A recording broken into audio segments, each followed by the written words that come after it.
Oke, selamat sore, Bapak-bapak, Ibu-ibu, kakak-kakak, dan adik-adik semua. Selamat sore, salam sejahtera. Assalamualaikum warahmatullahi wabarakatuh. Salam sehat. Ini salam terpenting di masa pandemi. Terima kasih teman-teman semua sudah bergabung di acara Virtual Open House Indonesian Consortium for Religious Studies. Ini diilhami di Fatima, Wirma. Ya. In English, please. In English. Oh, oke. Saya kira bisa bahasa campur, Pak Leo. Maybe later I will switch to English. Oke, jadi acara ini diilhami atau bukan diilhami ya. Kita melihat bahwa sebetulnya memanfaatkan media online sekarang ini sangat tepat karena kita bisa menjangkau banyak teman-teman yang berada di penjuru Indonesia bahkan di mancanegara. Karena itu juga it is also very timely because now our university and our study program is in the process of accepting new students. So with this, we would like to share some information, especially related to very brief information related to the history of ICRS, and then what are the courses and the requirements. And then later, one of our colleagues will share briefly also the teaching experiences and also related to the networks that ICRS has. And then hopefully if Pak Michael, I don't see Pak Michael Northcote as yet, but if, oh yeah, hello Pak Michael. And Pak Michael later will briefly also talk about the place of ICRS within the global study of religions. Okay, so and of course there will be plenty of time for us to ask questions, and that is probably the most important for you all, asking questions related to, most probably also related to a scholarship. And we have here Pak Zainal Abidin Bagir, who is currently the director of ICRS, and myself, I am the associate director. And then we have core doctoral faculties. Here we have Pak Diki Sofyan and Pak Leo Epafras. And also we are joined by Professor Michael Northcote, who is currently our visiting professor to our study program. Okay, and we have also Mas Eric Kaunang, who is the academic officer. And we will start with the introduction,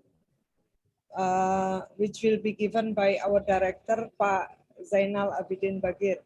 Please, Pak Zain. Yeah, thank you, Wirma. Good afternoon, everyone. It's good to see you all here. And thank you very much for your interest to learn more about ICRS. Well, I'll just give a quick or brief background about ICRS, and after this, other faculties will speak also briefly, but explain about the curriculum, a little bit about history and other things around ICRS.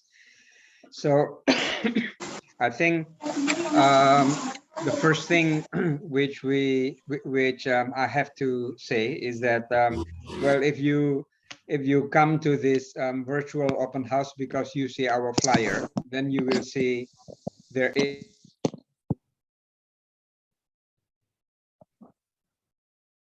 Pak Zain. Yeah. Okay. Yeah. I repeat again. It was muted.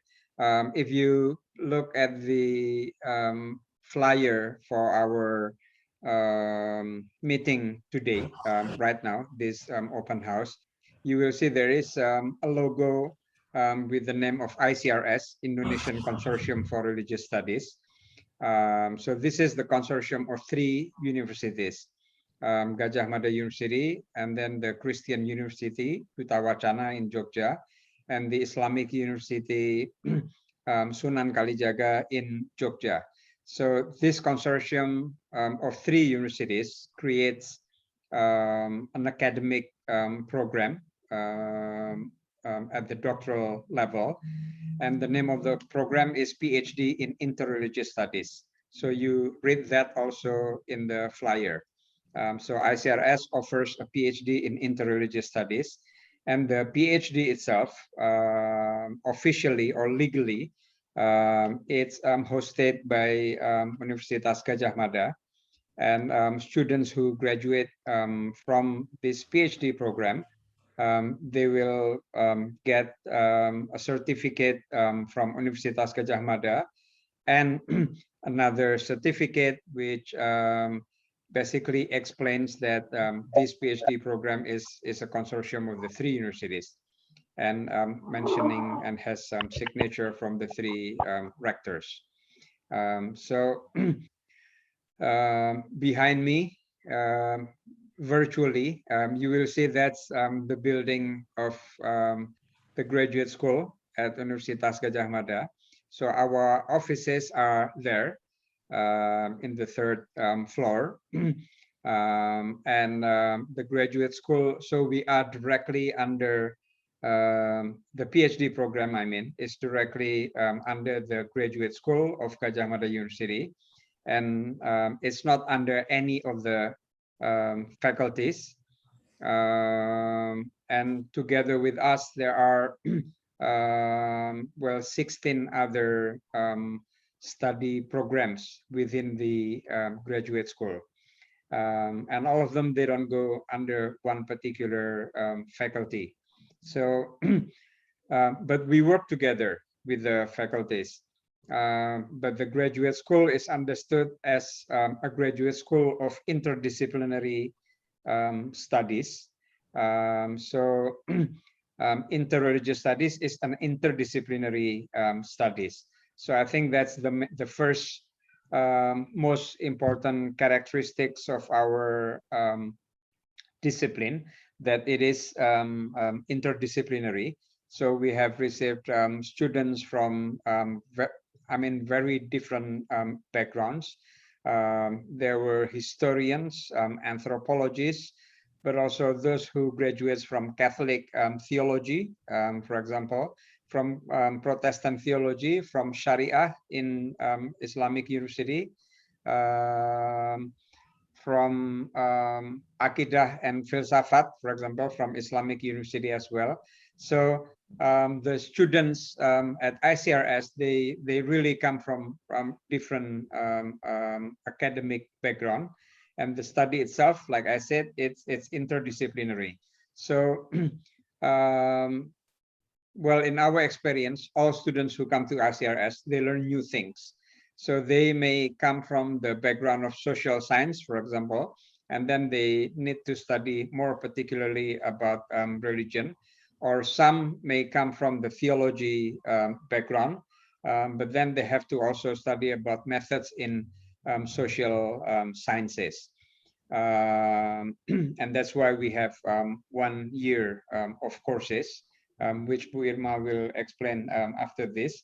But that is the first thing, the first most important characteristics of our PhD program, that it is interdisciplinary, and then secondly, it is interreligious.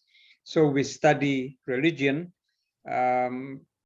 interreligiously. We don't come from one particular religious standpoint, but we look at religion understood in a broad sense, and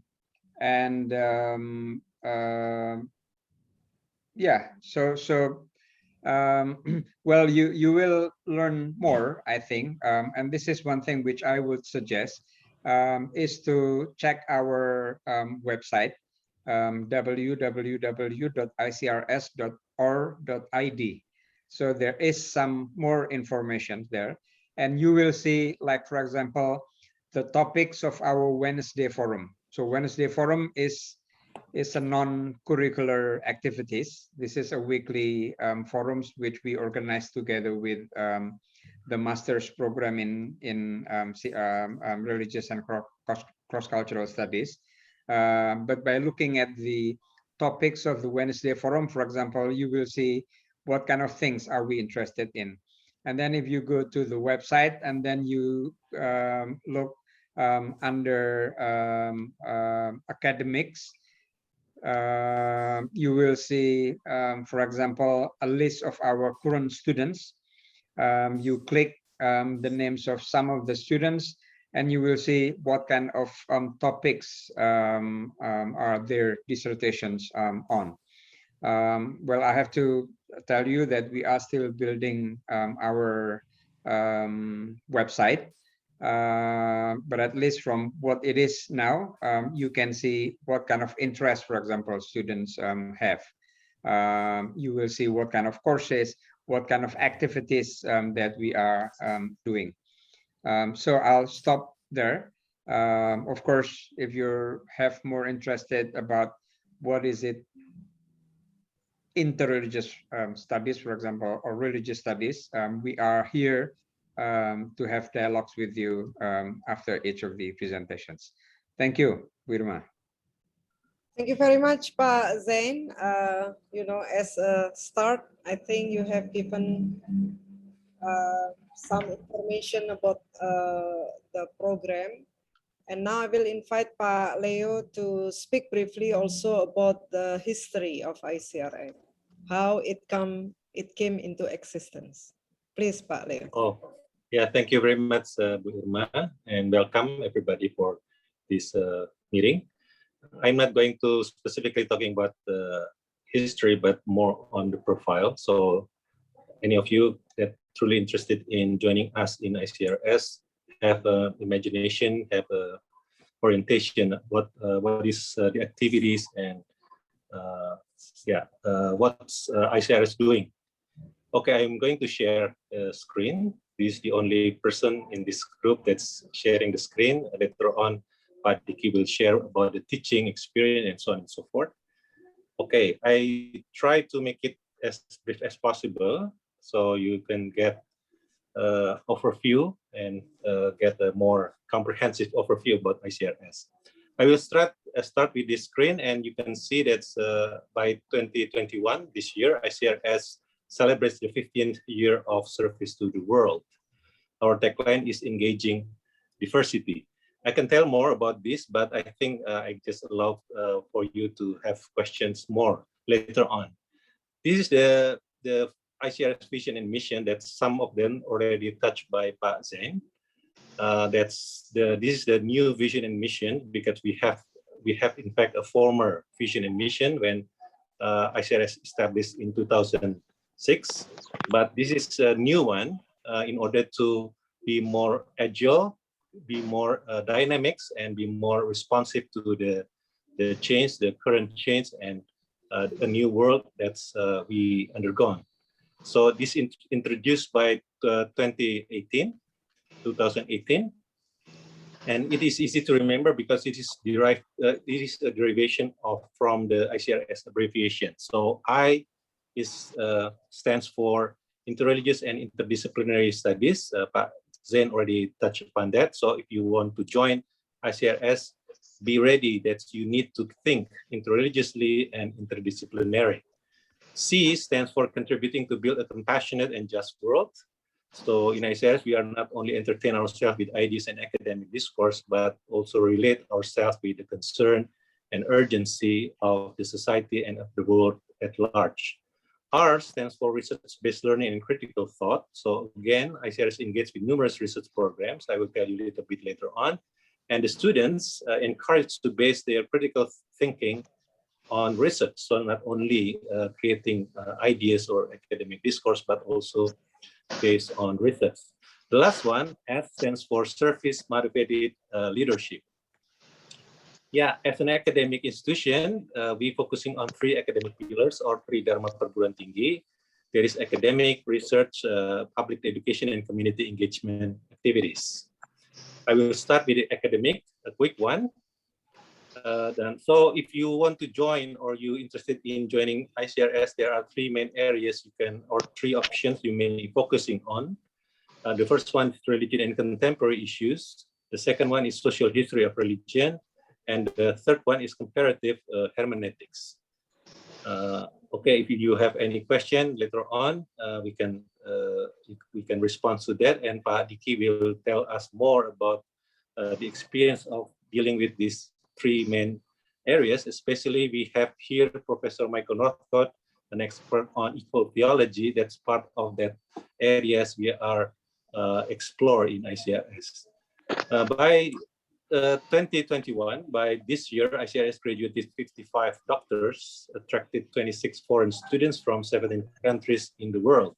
This is the countries that's sending their students to us to explore and to process academically, spiritually with us. And then ICRS also maintain the diversity of genders and ethnicities in Indonesia especially. So we have students from Aceh, we have students from Ambonese, Pomonan, Torajan, Minahasan, Chinese, Cirebonese, and so on and so forth. You can see the diversity. We truly cheer on that values. And our alumni occupations serve different areas in our society, here in Indonesia and also abroad.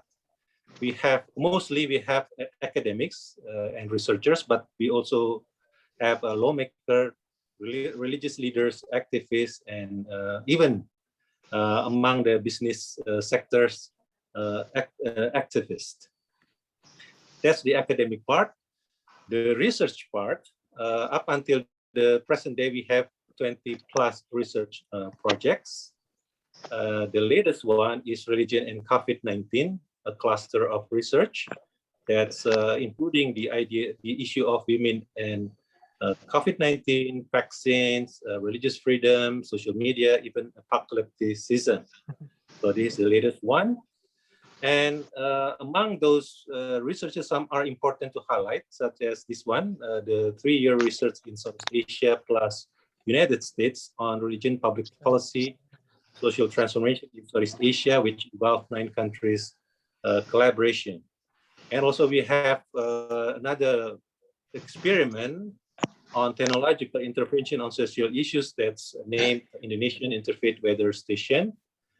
This is the way we try to prevent. This is an experiment using digital technology to attempt to prevent unnecessary religious conflict. This is the dashboard of IIWS. And of course, outcomes of those researches are including publication. We produce many publications on our research or on our activities. Yeah, the latest one that's related to our pandemic context is a book, an anthology of articles entitled Virus Manusia and Tuhan, Virus, Humankind, and God, a reflection, interfaith reflection on COVID-19. For your information, many of our publications also available in English and in Indonesian. The last pillar of Tri Dharma Perguruan Tinggi is public education, micro-credential program, and community engagement. We also engage, ICRS engaged with interreligious youth, at least in 3 programs: Interfaith Youth Pilgrimage, Interfaith New Generation Initiative and Engagement, or what we call it Engage. And the last one is Young Interfaith Peacemaker, that's still active up until the present day. So this is a gathering for interfaith youth in order to promote interfaith understanding. And the other one, the other major issues that we also very active in is training for religious extension officer, religious teachers, academics, and activists in a program called Religious Literacy for Promoting Social Justice, Religious Harmony, and Multiculturalism. This is a 3-year program from 2017 up until last year. In this program, we covered 11 cities and trained roughly 1,177 extension officer, religious teachers. Extension officer is penyuluh agama, ya. Extension officer, religious teacher, and other local stakeholders on the topic. And we also produce a training and enrichment module, as you can see in the screen. Our latest program is co-designing sustainable, just, and smart urban living through ICRS education, civic engagement, and policy advocacy. This is also a 3-year program. It's supposed to be only 2-year, but because of pandemic, the program is extended up until this year about urban living. And the derivation of this program is, among others, there are many activities, including engagement with local communities.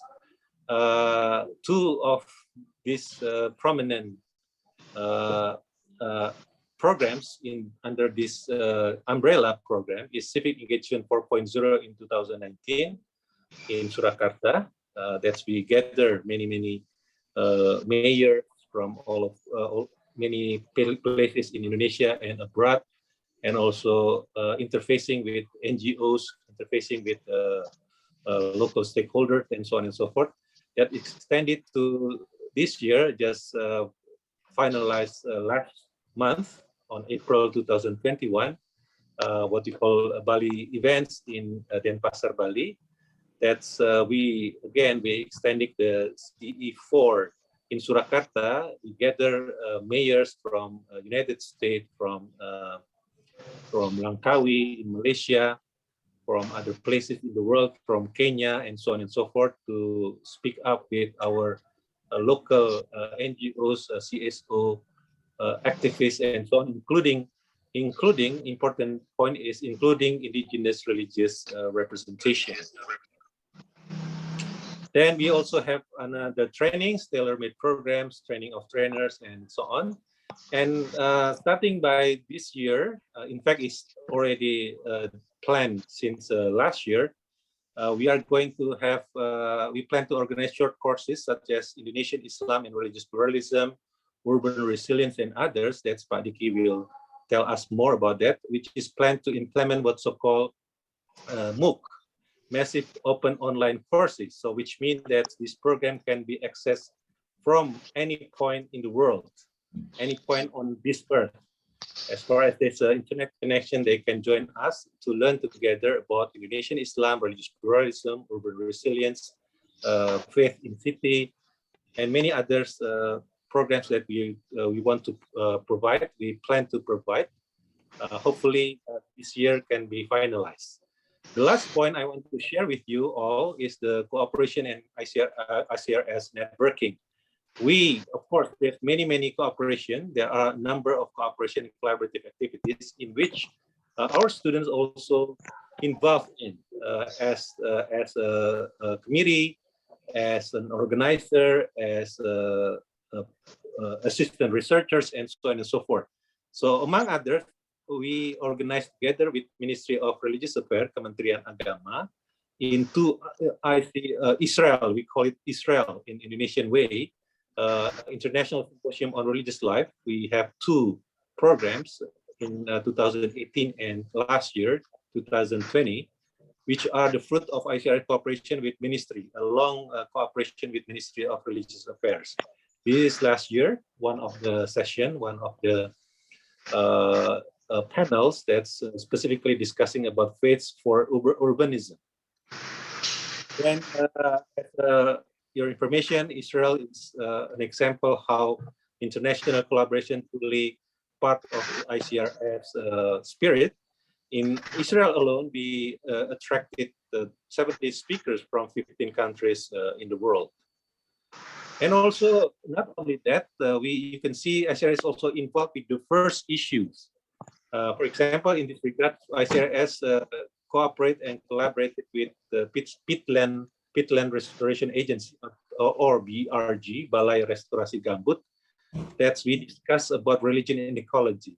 Gambut is only our entry point to discuss further about how religion can also shape the way we are dealing with ecology, and especially the ecology devastation. Then this is a short list of the cooperation, ICRS cooperation with government bodies and also even foreign services. You can see here several embassies, Australian, Austrian, British Embassy, and on EU. We have several programs with the EU as well. And this one, Indonesian Academic Network from the State University up until, and also with the private university from State Islamic University, Christian University, Pajajaran University, Hindu University, and so on and so forth. Then we also have International Academic Network from UK up until South Africa, the United States, yeah, and so on. So we have Bath University from UK, we have Beijing Normal University in China, Vienna University in Austria, and so on. Then the last point I want to share before I return back to Ibu Irma, our cooperation and collaboration with non-governmental and civil society organizations here and abroad, with MNF, Bali Bongong, British Council, Ford Foundation, and Globe Ethics, United Board for Higher Education, and so on and so forth. So some of our students are funded, their education funded by United Board, by PDP, by and also have a chance to visit United States through MNF scheme, and also with Ford Foundation and with British Council, and so on and so forth. So I think that's all. Hopefully my short presentation gives you a new imagination once you decide to join us to set an academic and spiritual pilgrimage with us in ICRS. So thank you very much for your attention, and I return back to Ibu Irma. Thank you, Bu. Okay, terima kasih. Thank you very much, Pak Leo, for the quite thorough explanation, yeah, about. I thought he was going to talk about the history, but I think what Pak Leo has shared with us is much more interesting. Talking about, you know, like networking, about current project, future project, etc. Now I will allow myself to speak very briefly about the curriculum, so that we will allow more time for question and answer later. So basically, the program is divided into three major milestones or steps. Yeah.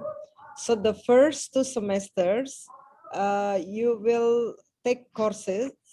So the first semester, there will be 1 compulsory course, which is Theory of Interreligious Studies. And then you can have about 2 more courses, which is optional. And these courses are offered also by ICRS, but you can also take as part of the consortium, you can also take courses at UIN Sunan Kalijaga, State Islamic University, Sunan Kalijaga, and at the Duta Wacana Christian University. We have to make a disclaimer though that not all courses at these 2 universities are offered in English. So that's the limitation, because some of our students are interested to take courses at UIN, for example, but the course are not all, but there are very few courses offered in English. Then in the second semester, there will be also 1 compulsory course, which is research design and methods. And this semester, it is taught by Michael Northcott.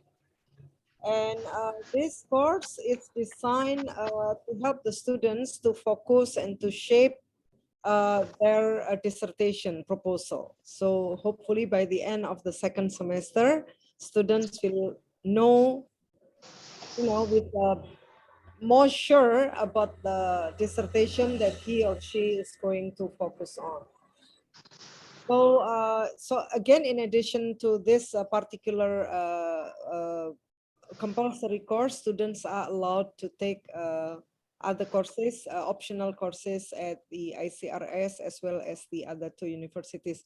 And in addition to that, also students are allowed to take courses offered by the master's program, which is our sister program, which is called the Center for Religious and Cross-Cultural Studies. I see some of you here graduated from CRCS. Also, okay, so that's the first step. So the students have to complete 1 year or 2 semester courses. And in between that, we have what we call as the intercession program, which is formally offered by CRCS, the master's degree program. But the students, our students also welcome to take courses if you feel need or if your credits, course credits has not met the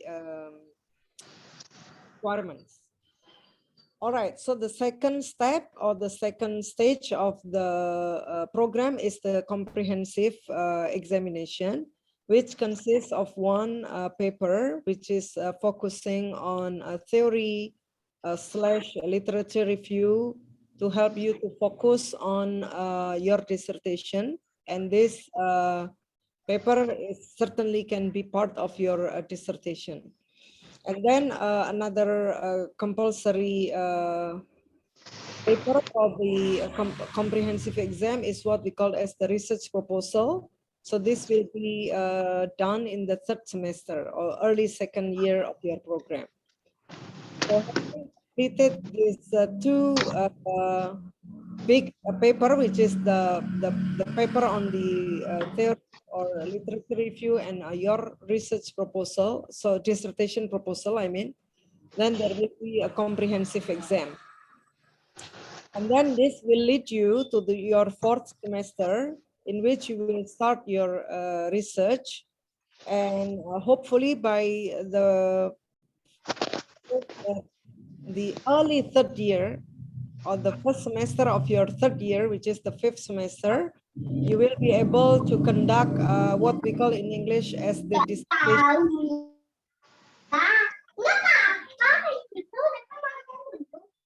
Okay. The dissertation promotion club, or what is called in Bahasa Indonesia as the seminar hasil 1, the first. And then hopefully by that semester, you will also have already prepared a draft for publication. Mas Eric, maybe you can help mute the.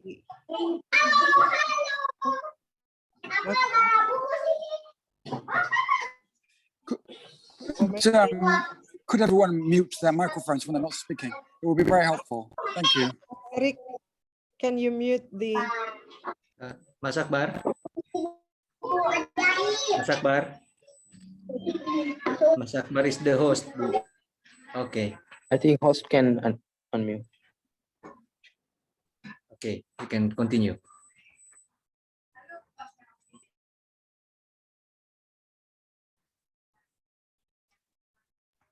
Okay, so that brings us to the 5th semester, which is the, hopefully by the time you have already have your draft for publication, which is required. And then the 6th semester, you will have the 2nd dissertation promotion club or the seminar hasil 2. And hopefully by that time you have already been able to publish your paper in the internationally accredited journal, which is part of the requirement to complete your PhD program.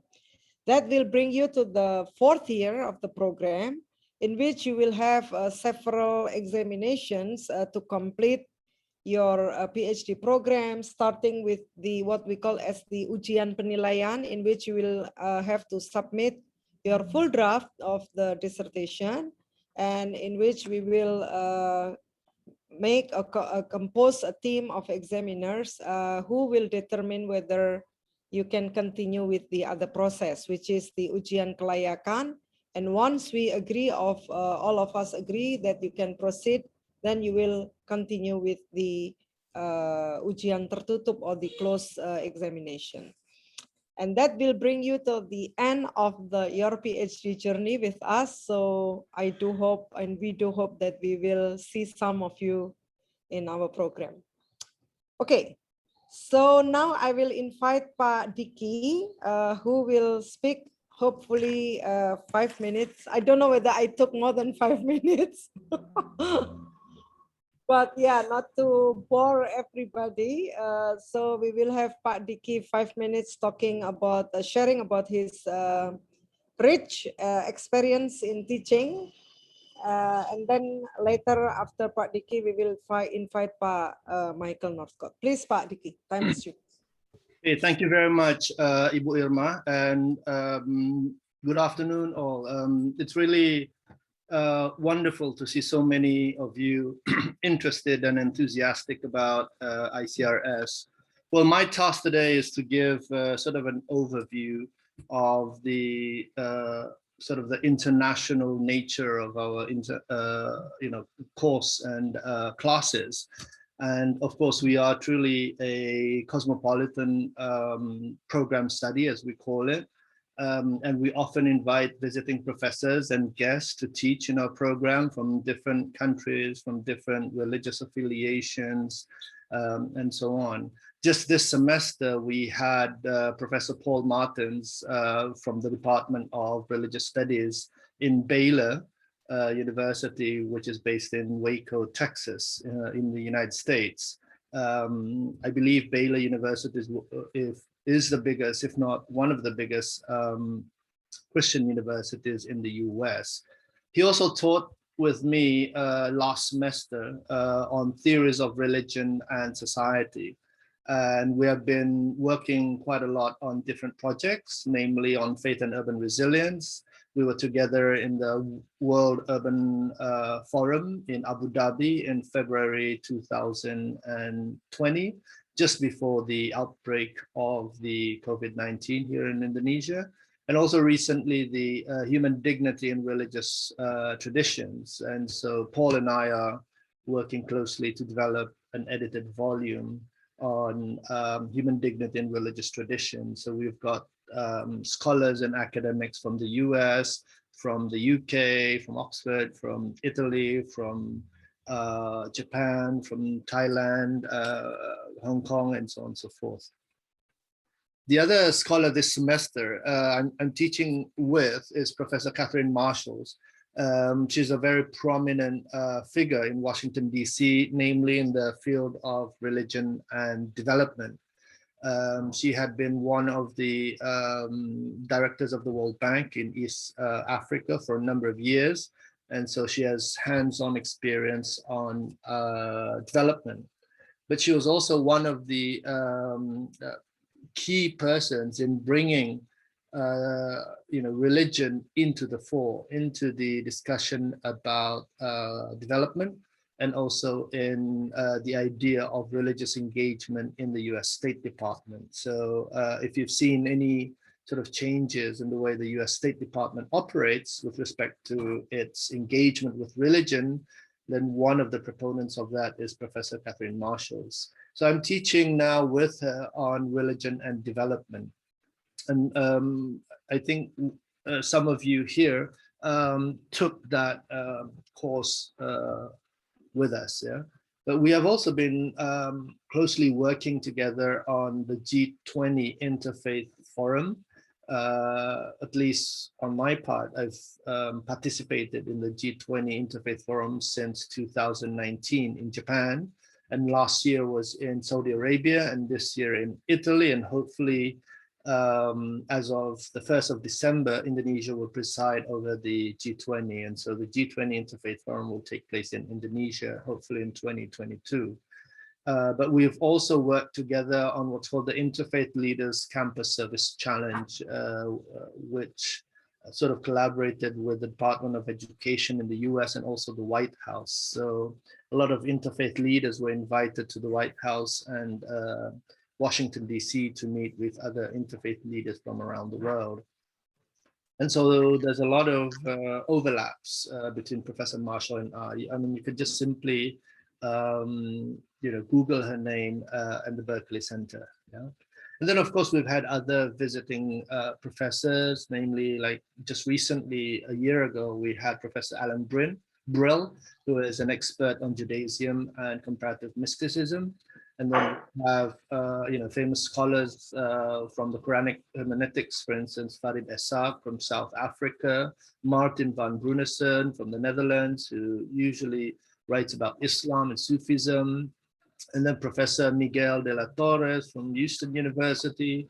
And of course, right now, we also have Professor Amina Wadud, who has retired from the Virginia Commonwealth University, who is obviously one of the foremost experts on Islam and gender studies in the world. So as you can see, we are a truly cosmopolitan program, and we do engage a lot of international scholars and professors and academics, and usually we work together, and hopefully some of our students would also be engaging with some of these prominent scholars during their stay here in ICRS.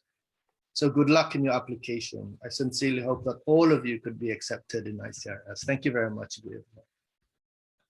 Thank you very much, Pak Diki. And I will now invite Pak Michael. Please, Pak Michael, 5 minutes. Thank you.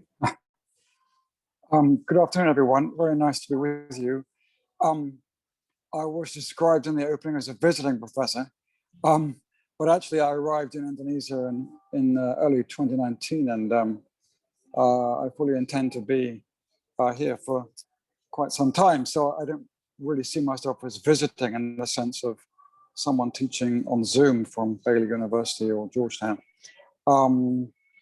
I actually resource the program in quite an important way because I teach the core first-year course on research methods and design. And it's a great privilege to be able to do this with a very international and interesting and engaging groups of students who this year included students from Thailand, from the United States, from Iran, and from here in Indonesia, Sulawesi, Sumatra, and Java. As you will have gathered, we teach in English, and this partly reflects the fact that we have a very international program, and we encourage our students to study and submit in English, though it is now permitted to submit a thesis in Indonesian for those who really want to do that. But also teaching English is a requirement of the context in which our program is set, which, though a partnership of 3 universities, is situated in the largest university in Indonesia, which is to say Universitas Gadjah Mada, and furthermore in the graduate school of UGM, which is a large enterprise in itself. It's a quasi-faculty. There are over 20 master's and PhD graduate programs in the graduate school, of which ours is one. And they're all taught in English, and they're all, by definition, interdisciplinary, which is also the case with the ICRS PhD program. As my friends and colleagues have pointed out, we therefore draw on students not only from around the world, but from a range of disciplines.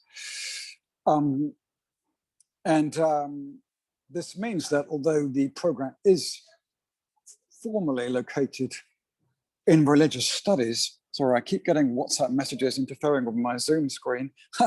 Although it's formally located in religious studies, we are actually highly interdisciplinary, and we take students who've got graduate backgrounds in international relations and Islamic law and Christian theology, in sociology of religion and media studies, as well as in religious studies itself. So that makes it a really exciting and intriguing program to be teaching on and helping to direct and supervise on. In terms of our standing in the world, ICRS was set up by the Ford Foundation, well, at least with a considerable grant from the Ford Foundation, which is located, as you know, in the United States of America. So there are some important North American forms of shaping of ICRS. But at the same time, we're a prominent Southeast Asian research center and well linked, as you've been hearing, to other research centers in Southeast Asia, including, of course, important centers of the study of religion in Singapore, in Malaysia, in other parts of Indonesia, but also in Japan and Australia, as well as in the United States. But I think of us as therefore somehow situated between the Austronesian world and the world of the West, particularly that of the United States, sort of medium point. And that's also great because it just means that there's something really highly intercultural as well as interdisciplinary about our program. And that's also reflected in the students who have joined us online today as potential candidates for the program. So welcome everyone to this discussion, and I don't really want to take up any more time. I'm a great believer in student interaction, and I very much hope we can get some questions in the chat or online directly in the next few minutes, and that we can field them intelligently to answer those questions. Thanks very much, everyone. Thank you, Pak Michael. Terima kasih. Okay. We have taken approximately 45 minutes from our time, and that leaves us with another 45 minutes maximum for the question and answer. So please, if you have any questions, yeah. I believe, like most probably, some of you would like to ask about probably the scholarship available, or probably more explanation about other aspect that we have discussed. So yeah. Maybe through chat, right, Bu Irma? Yeah. You can write question chat, or you can speak, open your microphone or raise your hand. Yeah. Well, just a quick addition, Bu Irma. Yeah. Pak Michael mentioned, and I think he's right, because this is online, probably you don't know where we are. So some of us are in Jogja. I myself in Jogja. I'm in Jakarta. Michael, I don't know whether you are in Jogja or Bali now, but if it's a normal situation, we all will be in the building which is behind me. So behind me, you see that's the building of the graduate school. All of our officers are there. Pak Michael has been there since 2019, as he mentioned, so for almost 2 years, and hopefully will be here for more years. So yeah, that's all, Wirma. Yeah. Okay, anyone? I haven't seen any hand raised or anyone who would like to. Okay. You could also ask about, our latest gossips, or, that relates to our personal lives, or,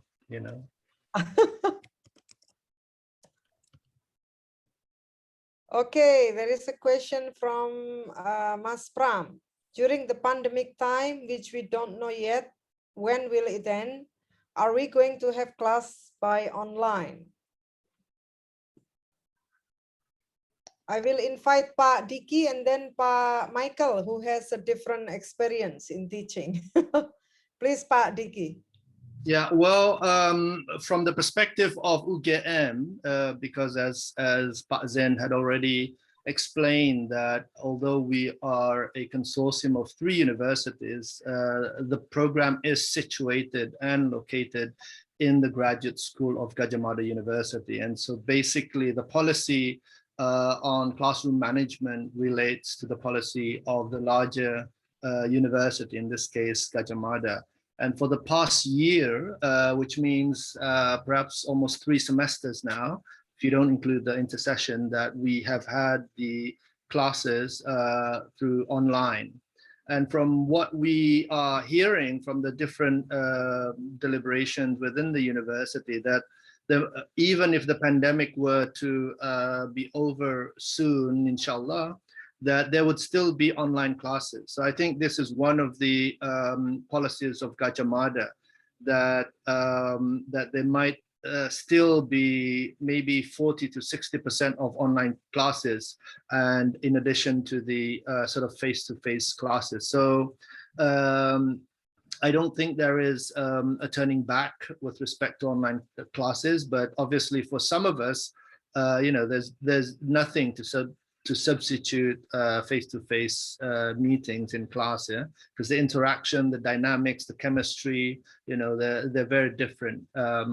When you can see each other, when you can see our body language and facial expressions and so on and so forth. Yeah. Thank you. Thank you. And Pak Michael has a different experience. Please, Pak Michael. Yes, well, I'm happy to say that I did actually teach a full class online, in person this semester, not online. And this was the research methods and design class. I believe it's extremely important that we do not give up on face-to-face teaching. But we're not supposed to do it on campus. So actually I met the first year's class of 2020 in a very nice air-conditioned coffee shop. A room, people could be socially distanced if they wanted. It was a big room, but actually we were not, and we lived normally and interacted normally, and that reflects my own views and beliefs about COVID-19. And I think it's reasonable to say that we have a diversity of beliefs about COVID-19 as we do about religion and many other things. So yeah, for me, face-to-face meetings are a priority, and I would gladly offer to do the same thing next year for the class of 2021, who I hope might include some of those present. It's not a requirement, of course, if people are still afraid of meeting face-to-face. I mean, you're perfectly at liberty only to join online, but I'm glad to say the students this year did meet face-to-face, and they testified that the result was a sense of community and shared endeavor in the PhD program, which they were not getting when they were only meeting online. I saw them become friends, and indeed, in a way, they also became my friends, and that's a very important basis going forward, because after the first year, a lot of students, even before the pandemic, would go off to do field work. They might return to their hometowns where accommodation is more reasonable. So yeah, it's very important in the first year that we do try to maximize the in-person opportunities for meeting. And for that reason, we also had an in-person gathering in a coffee shop, not all that far from the Merapi volcano, though a long way from any possible lava flows, a few months ago as well, when students and staff all met together. And that was also a very nice occasion. Thanks very much, Fatima. Thanks, Pa. Irma, if I can add just a little. So from UGM, the policy, I think, for next semester is that it's going to be blended learning. So a mix of online and offline. But we don't know exactly how is it going to be. And then you remember also, as Pa Michael mentioned, that in doctoral classes, we don't admit many students. Last year, we admit 6 students, and 5 of them now are in Jogja. So it's much easier to meet face-to-face, well, for consultations, for dissertation discussion, etc., rather than if you have large class. But yeah, as I said, officially, and we hope it's going to be at least blended learning. But since we don't have many students, then I hope there'll be more of face-to-face meetings opportunities. Thank you. Yeah, having said that, I think as Pa Michael and Pa Zen also said that, I mean, like, it's not compulsory. So if you, for some reason, you can come to Jogja, as in the case of our student now, we have one student in Bulgaria. So then that will also be catered. I mean, like you don't have to come if the situation is not permitted. All right. So there are some questions, Pak Zain and others, especially probably, I will just answer very briefly the question from Ari Sugiarto. Does all the courses in this program serve in English? Yes. In terms of the dissertation, Pak Zain, you can correct me if I'm wrong. The dissertation in certain case can be written in Bahasa Indonesia. Yes. But there is a requirement that you write a substantive summary in a publishable format in English. So yes, the courses are, and also the papers submitted to the courses are in English, but the dissertation, there is an opportunity, probably not an opportunity, but probably more as a way out. If you really choose to write in Bahasa and you better express your writing in Bahasa Indonesia, that's also allowed. Okay, but then I will go straight to the question related to scholarship, Pak Zainal and others. I'm straight to scholarship from Benny. Where can I find the information? From Asad, how about the scholarship opportunities and the selection criteria? So the opportunities and the selection to get the scholarship. And then another question related to the scholarship, yeah, from Ari as well. Yes, so 3 questions related to scholarship. Probably I will invite Pak Zainal.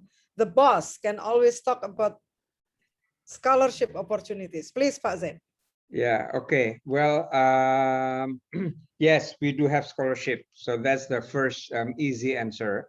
And I can tell you that many of our students, not all of them, but many of them, or most of them, they get scholarship mostly from outside of ICRS. So of course, you know, like the Indonesians, you have opportunities either from LPDP, which is open now, and then from the Ministry of Religious Affairs, there's the program of 5,000 dokter, 5,000 doctors, and a number of other opportunities which you can use. And some of our students, they are supported by that scholarship.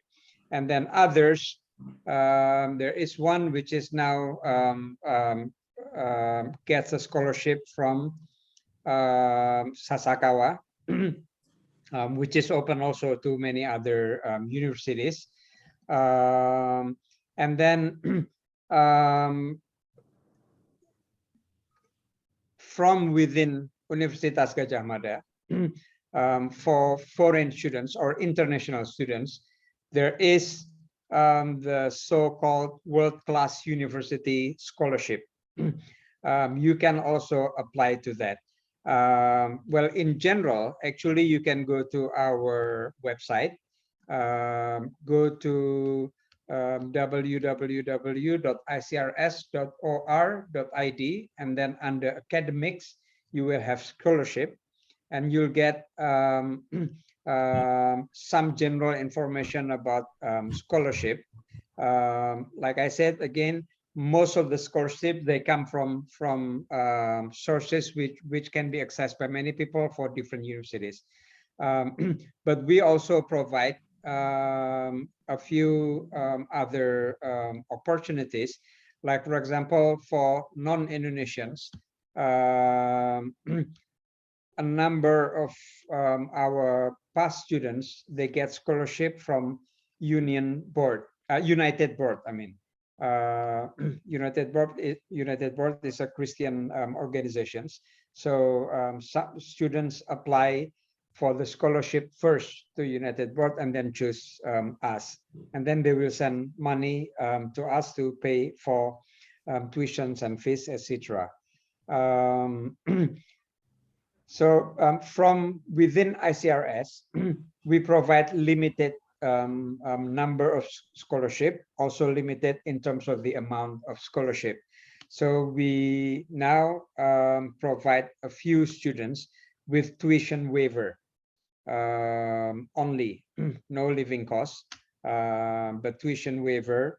And we hope that we can always provide some types of tuition waiver for at least 1 or 2 students every year. So it is competitive. It's not guaranteed that if you are admitted to ICRS through the process, then you will get scholarship. No.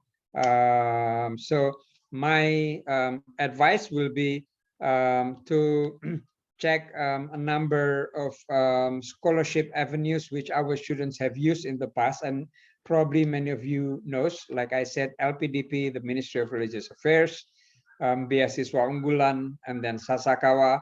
And then for international students, there is the UGM World Class University Scholarship, and then KNB.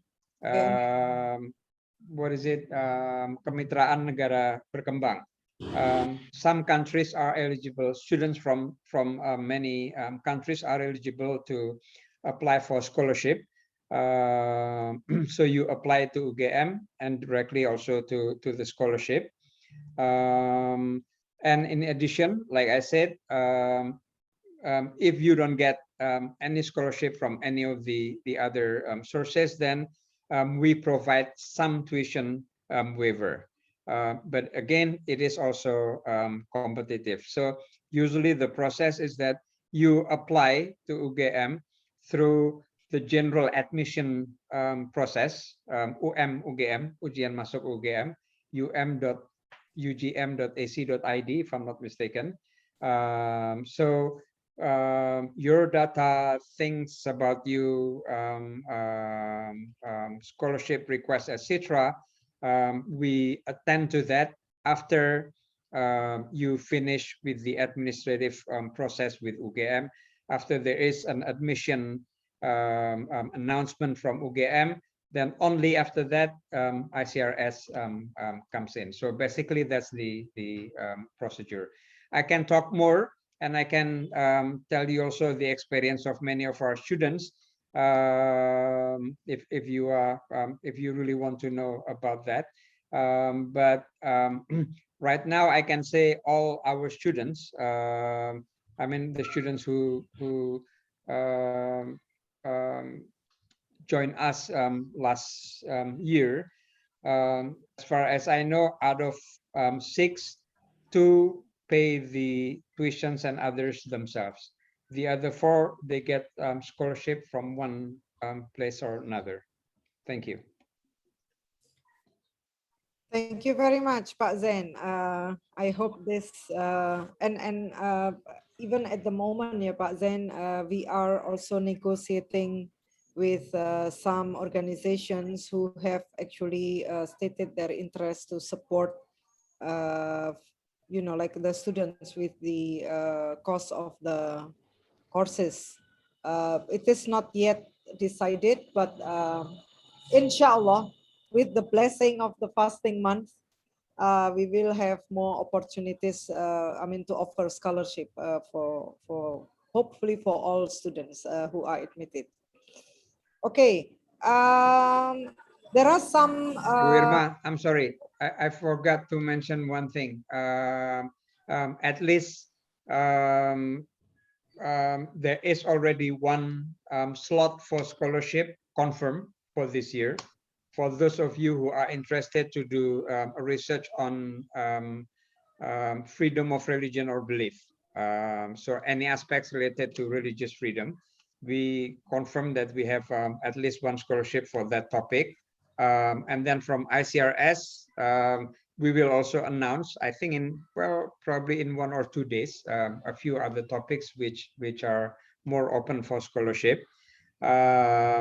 But these are scholarship, again, limited to tuition and waiver. And more, I mean, better scholarship, of course, is from LPDP or other sources, which many you know. Thank you. Okay, I'm happy that I was about to mention, but I thought it is not official yet, but Pak Zain has stated that it is official. So if you have any interest to write your dissertation to focus your PhD degree in freedom of religion and belief, then the scholarship is confirmed. And also one scholarship from ICRS, which will be, I mean, like the focus, yeah, the topic will be announced very shortly in our website. But again, it is competitive. I mean, Yes, it's not automatic. I mean, yes. yeah. So that So there will that be a is, process yeah, of selection. that is why Pak Zen, some of them ask about the criteria. How do we select? Would you like to answer, or should I invite others to answer? Well, I think in general, it's the same criteria of admission. I mean, we look at your proposal. Of course, the general criteria like TOEFL, etc. You fulfill that, all of them, and then the quality of your proposal, and then, well, from one year to another, we'll have more or less. You will have more or less competitors.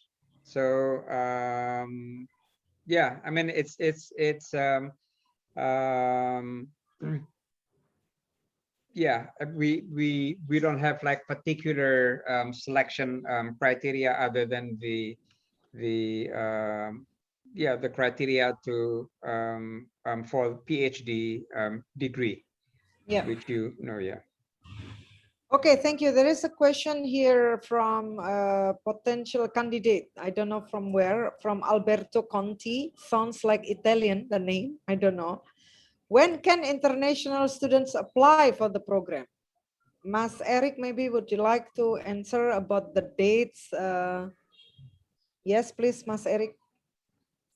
Thank you very much, Bu Irma. For the deadlines for international students, actually for this semester, for the first semester, it is already done, which is the deadline is on March 31. It is every year, the deadline for international students who want to do study in first semester, the deadline is on March 31. And since ICRS in every year open the admission twice in first semester and second semester, you still have a chance to put your application on October. But the exact time of October is still not yet published by the university. And if the university already published the information, we will let you know. But usually for the second semester, the foreign student can apply on October until November. That's all. Okay. Okay, thank you. So there are some information in the chat box, yeah? I mean, like related to the question on TOEFL score, on, you know, the requirements basically, which we have provided you with the link so that you can click and check directly on our website. Just very briefly before I move to other more substantial question, Mas Eric, about this period for the Indonesian students, what are the dates now? Like, what are the important dates for the application? Yeah. For Indonesian student, Bu Irma, actually we will have two phases of registration process. Now we are still entering the first phase of registration process, and the deadline is on May 17.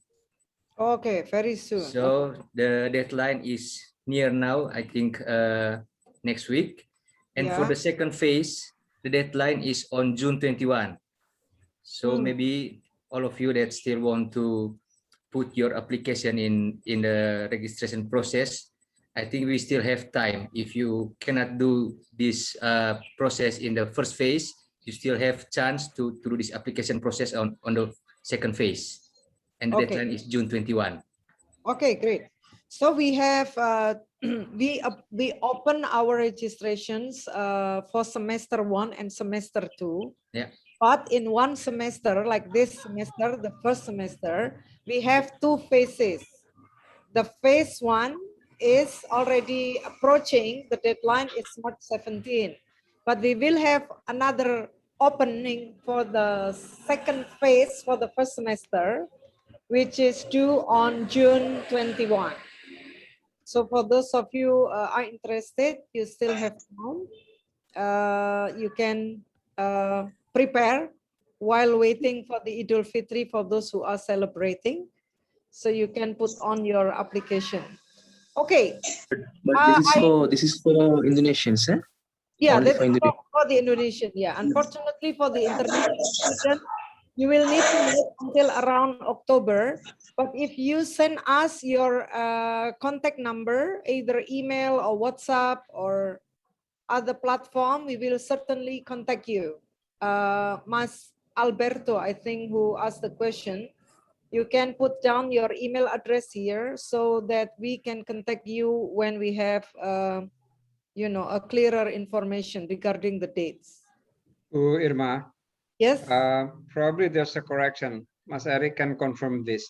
So international students, you don't wait until October. I think October is the deadline for admission in January. So in the even semester, there is also, well, yeah, please be in contact with us, because in UGM actually there's also a discussion to keep open I mean registration application all the time, especially for international students. But if you want to start your study in January, then you have by the end of October, you already have to submit all the requirements. Okay. Thank you, Pak Zen. I didn't check the information, but yeah, I think what Mas Eric meant is the deadline. So it's better to prepare your application from now. So I will now move to the there is a good substantial question, Pak Zen, from and others, Pak Diki, Pak Leo, Pak Michael, yeah. Related to the so the question from Ari, yeah. I have one essential question. Does we have to put down all of our religious view while we are accepted to join this program? If it's that so, if it is so, how could we know that we know approaching the truth or essential truth if we put down all of our religious point of view? Okay, very deep question.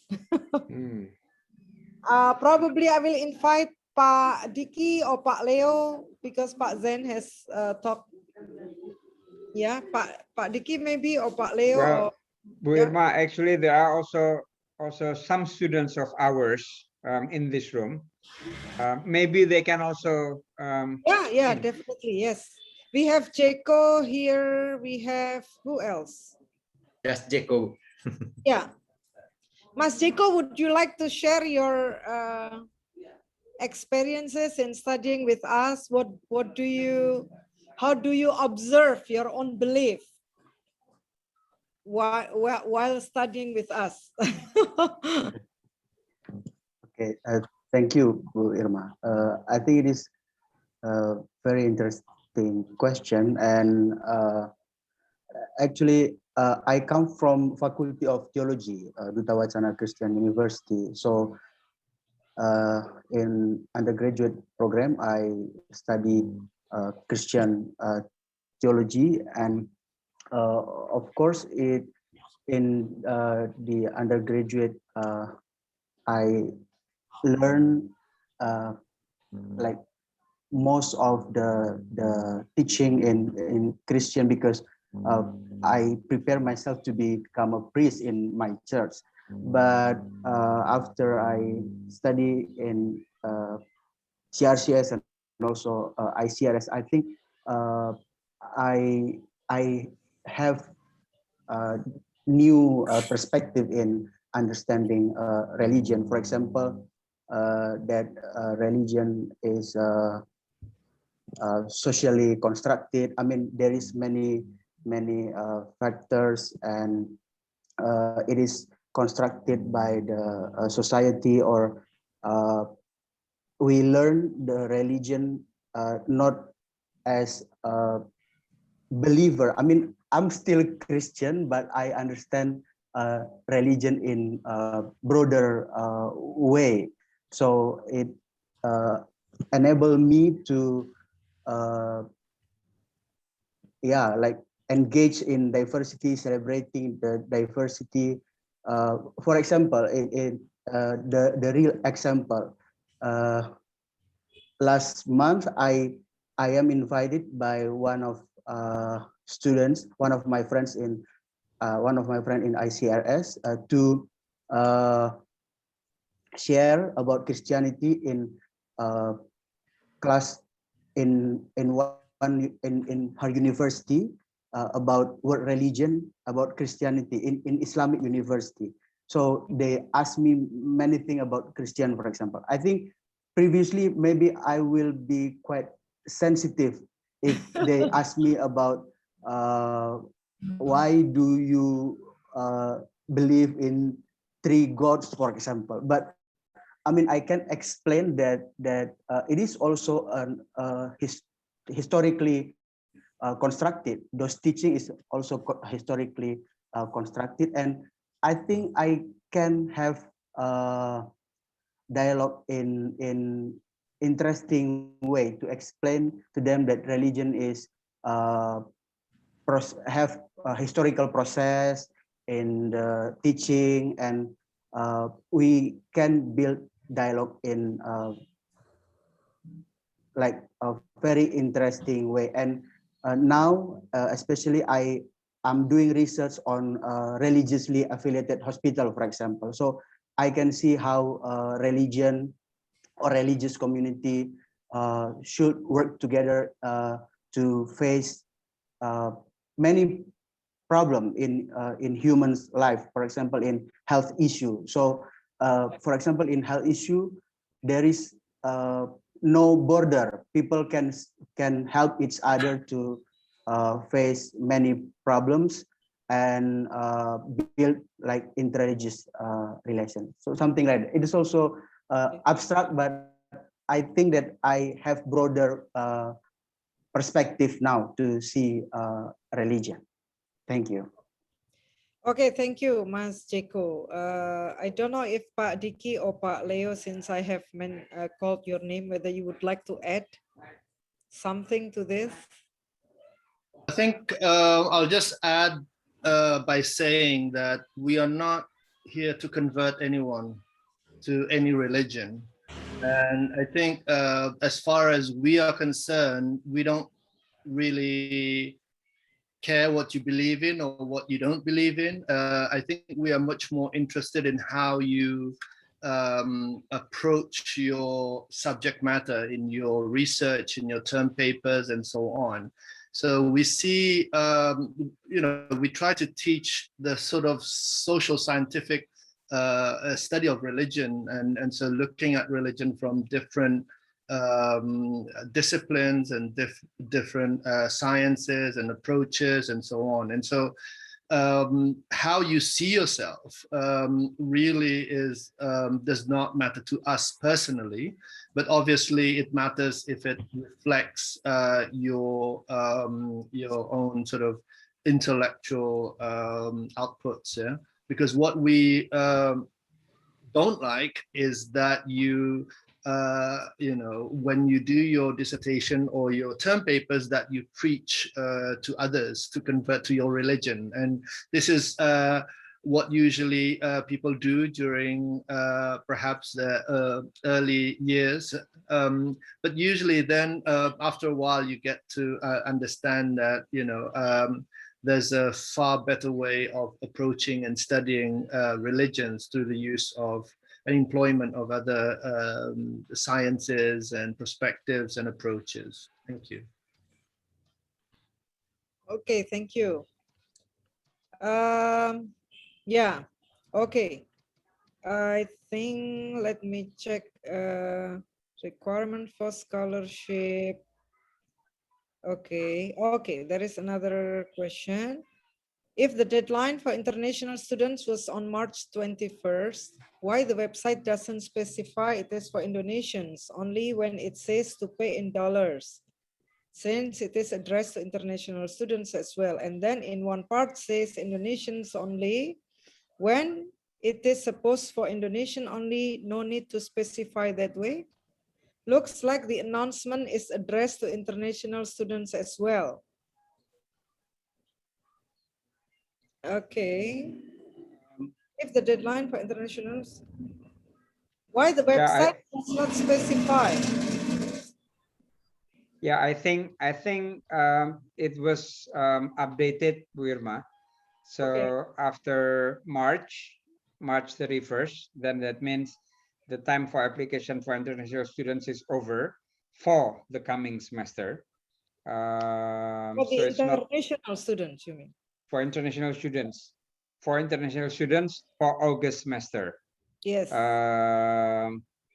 So yeah, I think the information was there before, but now it's over for international students. So it's only Indonesian students left who can apply, and international students may apply for the semester after that, starting the semester which starts in January or February. But I think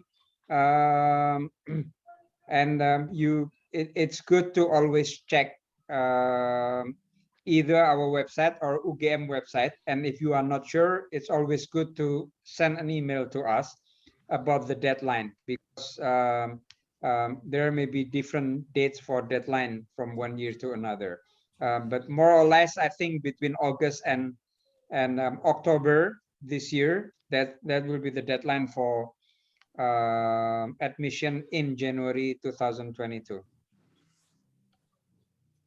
So Yes. yeah, I'm sorry if there's a confusion there. Yeah. Okay.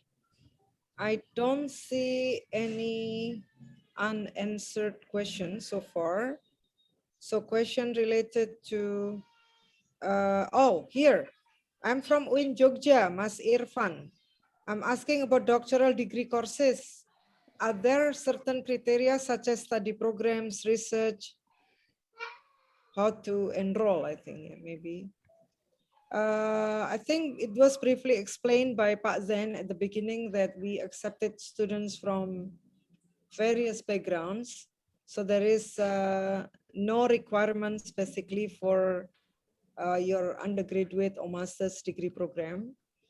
Of course, if you're coming from a totally different area, then you will need more adjustment. But other than that, we accept basically, I don't know, students from, you name it.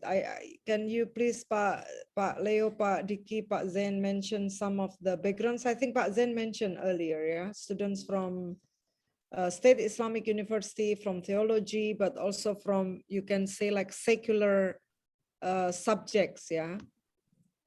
So political science, international relations, sociology, and yeah. So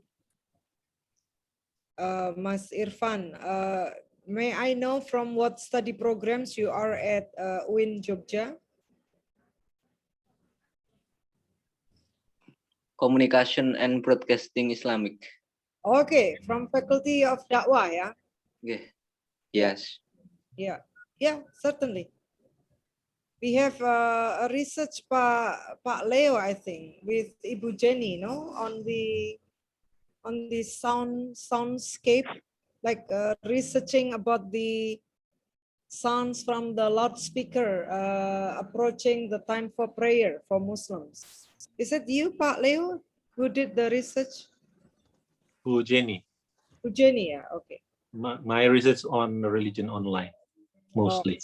But we also have had conferences in the Faculty of Da'wah on Da'wahtainment. Yeah, Da'wahtainment, yes. We invited Yusuf Mansour and many of the KPI members, both from Yogyakarta, Central Java, as well as from Jakarta and West Java. And so we have done quite a bit of work with the Faculty of Da'wah. And in fact, our previous director was from the Faculty of Da'wah in Sunan Kalijaga as well. Yeah. Dr. Siti Shamsiatun. Yeah. So, Assalamualaikum. I have a question. Can I ask? yes. Yeah, I have a question that is there any possibility to study religious languages like Pali, Hebrew, like that? So is there any opportunity to study this kind of languages during this PhD period or master period? This is from Asad. Yeah. I'm from Yeah. Where are you from, Asad? Sri Lanka. Currently, I am studying in Malaysia. Okay. Sure. Anyone who would like to answer? Partly I know about Hebrew. Yeah. Well, I think the program itself is very straightforward. This is doctorate program, so not many courses offered. But what we can say is Yogyakarta is a resourceful place for you. So once you get here, then you can encounter many possibilities to explore any other studies. So for example, since Pa Zain already mentioned that ICRS resided in apa namanya, Graduate School of Universitas Gadjah Mada. Over here, we have several other programs that's not immediately related to ICRS, but can also accessed by students. I'm not speaking specifically about religious languages, but how the possibility is truly open for you if you, once you got here in Yogyakarta. Of course, you can easily connect with people from Islamic University, Sunan Kalijaga, our partner, to deal with even Persian and also Arabic, Turkish. Yeah, there's a Turkey corner as well. So you can see that there's possibility. Iranian corner in another sister faculty in the Faculty of Humanities. So that kind of possibility is also possible in Yogyakarta. That mean Hebrew. apart Sorry? from our study, we can follow this kind of No, courses. no. Apart It's from not our part of the study, structure. uh-huh. It is a part. It is Uh-huh. apart from ourselves because our structure is very straightforward. It's very limited. This doctorate, not many courses we are offering, and we are focusing on religious studies, interreligious studies. So the discourse of interreligious studies. But of course, you can relate more beyond our institution to learn about scriptural languages. So, for example, our partner, Universitas Kristen Duta Wacana, offer Hebrew, and one of our students now is alumni, one of our proud alumni from Libya, studied Hebrew. Once in under my tutelage, but later on under other professor in Duta Wacana Christian University. So something like that. I'm not sure about Pali. I'm sure we can relate you with, easily relate you with our friends as well in Mendut, for example, in Mendut, apa namanya, monastery, a Buddhist monastery, that probably they can learn. And I personally have connection with as well with a Buddhist group in Yogyakarta. And also, of course, Confucianism. We have a Confucian community. Here we have Mas Kristan, Pak Kristan, that's coming from the Confucian community that's also have a branch in Yogyakarta if you want to learn about the Chinese characters and so on in order to address the Confucian scriptures. So something like that, not in the structure. Okay, thank you, Pak Thank you Leo. so much for your valuable information. Thank you so much. Yeah. Thank you. Thank you.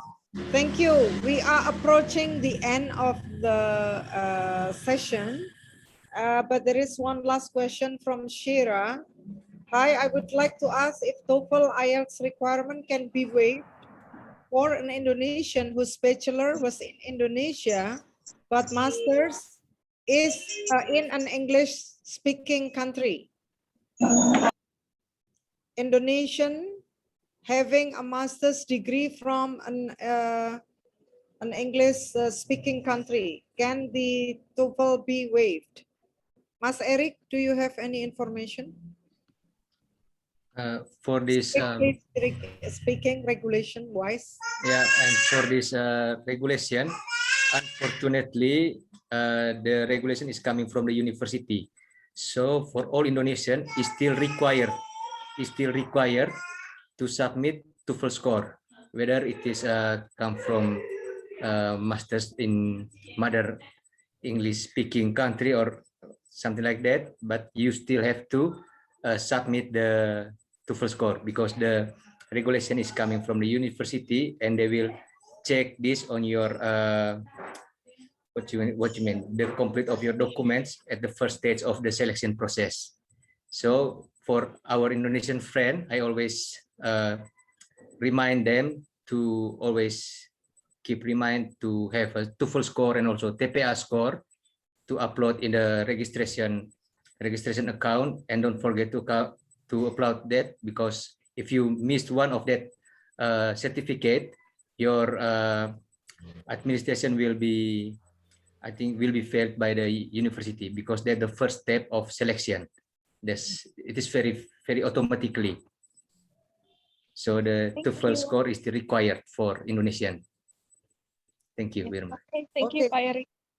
Thank you. Okay. Now it's 5:02 and we have to stop here. But we Bu do. Irma, Yes. maybe Bung Eric can provide the information email address of Bung Eric, because Bung Eric, I think we missed to introduce Mr. Eric Kaunang. He is the academic officer dealing with many administrative things. So he's the right person to consult with any details you want to know. So Bung Eric, you may share the email address, and please, everybody that's truly interested in our program and truly interested to have a pilgrimage, spiritual, academic, intellectual pilgrimage, please contact Pak Eric to have more answer, more information, and more administrative details, because that's truly something you need to pay attention. There's administrative thing is beyond our program. It is managed by Universitas Gadjah Mada, and it's automatic. It is a computer system, so which means that we don't have any intervention to that as far as not dealing with the substance of the program. Okay, thank you to Irma. Okay, thank you, Pak Leo, for the. If I may add, Bu Irma, Sure. if it's questions not about administrative issues, but like, for example, ideas about plan for doctoral research, of course, I think we are open for discussion with you, and you can find our email addresses from the website. So yeah, don't hesitate to contact us. Yeah. Please do contact us. We are nice people. So feel free to contact us to discuss your plan and your kegalauan. If you are galau in making any decision, you can contact us. Okay, now it's 5:04. Thank you very much for your attention, for your patience, and for your interest. And we do hope to see many of you apply to our program. And yeah, so that we can be together in making the world a better place. All right, so time for iftar. Thank you very much. Iftar, yeah. Okay. Thank you very much. Thank you. Bye-bye. And also Bye-bye. for you, Eid Mubarak for the coming days. Pak Leo. Yeah. Terima Thank kasih. you, Mubarak. Thank you so much. Thank you so Bye-bye. much. Welcome. Thank you, everyone. Thank you. Good luck. Mubarak, everyone. Eid Mubarak. Bye. Mas Boy, ayo mendaftar. Boydo Tagalong. Ya, ini teman saya. Mas Boy, Pemimpin ayo. muda. Nanti Ini kita temannya carikan Bang Deko mahasiswa. juga ini. Iya More, nanti dipertimbangkan di Gumuli dulu. Nanti Ya. jangan lama-lama berpikir, kita Ya, ini ada tunggu. juga Mas Immanuel. Mas Iya, Immanuel juga ada Mas teman Noel. lama ini. Mas Noel. Thank you, thank you. Ditunggu ya aplikasinya. Pak Kita tunggu. Medaviro Madiono juga ya. Pak Alvin. Oke. Oke, bye-bye. Have to cook. Baik. Saya tutup ya. Ya, Ya, saudara bye. More. Saudara Ba.